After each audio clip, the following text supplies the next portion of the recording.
Yo, magandang araw mga ka-e-bike. Ito mga ka-e-bike, open na po tayo mga ka-e-bike. Yan. Dito po tayo sa tapat ng Natividad sa Division mga ka-e-bike, sa may Burgos, Montalban, Rizal po. Ito mga ka-e-bike, may mga walking repair na po tayo mga ka-e-bike. Yan. Ito po 4-wheel. Yung nakaraan na ano. Mga ka-e-bike, ang ano na ito, bearing sa gulong. Nga nyo, paano ang gulog yan? Lakas na ng alog. Lakas na ng alog. Ay naku, delikado na to mga ka-e-bike. Yung bearing niya, kinalawang na.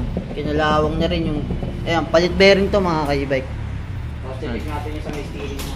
Steering din daw mga ka-e-bike. Check din natin, baka maluwag na rin doon. So yung mga ka-e-bike, tinatanggalan nila Chano yung gulong. Ito, dito si Chano kabilaan. Dito na si Win para mabilis matapos. Kasi baklas talaga to. Baklas pati yung mga ano na yun to, mga bearing. Papalitan po kasi natin. Ang lakas na ng uga.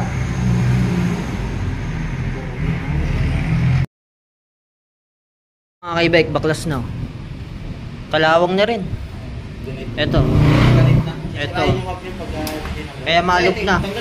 Yun, tanggal na. Wala na. Basag sa kabila din, ganun din. Oh. Oh. Kaya maluwag na, ayun, luglug na. Puro lupa-lupa na eh, kasamang putik na lupa eh. Ito mga ka-e-bike ko. Ito, basag na rin.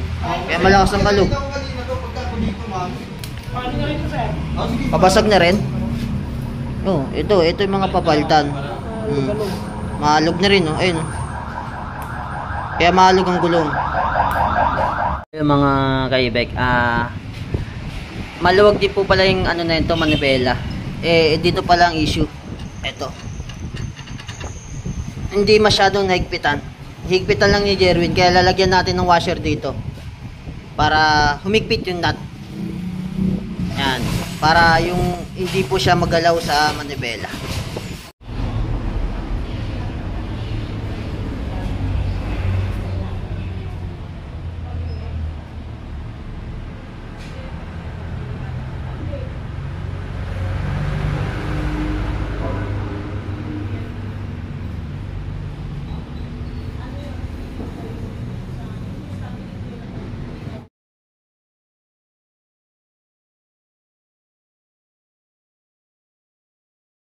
So yun mga ka-e-bike, nalagay na ni Chano yung ano, yung isang gulong. May ano na rin yan, bagong bearing para hindi magalaw. Yan, sisipat. Mga ka-e-bike, oh. Yun ang bagong bearing niya. Mga ka-e-bike, kinalagay na ni Chano yung bearing. Yan.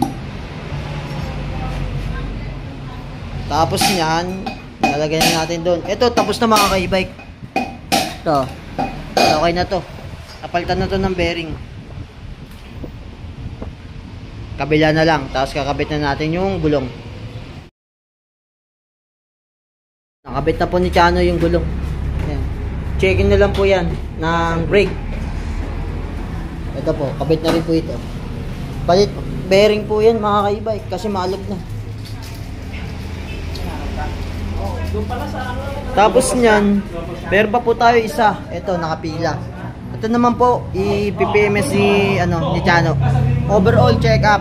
Saka linis po ng mga brake yan. Mga possible na pwedeng masira na pwede nating sabihin kay naman para mapaghandaan na po nila. Okay na. Yan mga ka-e-bike, okay na. Testing na nila sir. Okay na yung gulong. Palit bearing na po yan. Yan. Testing na po. Testing na po nila.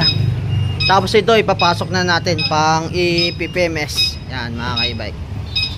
Testing na ni Chano. Tapos papatesting niya kay sir. Mga ka-e-bike, i-PPMS to. Check lahat. Linis ng gulong, linis ng brake. Yan. Tapos yung mga possible na pwedeng masira. Tapos yung mga Bye-bye, alisin si sir. Maraming salamat po sir sa pagtitiwala sa JMC Repair Shop. Yan po. Thank you po. Yan, okay na po i-bake niya mga kaibay.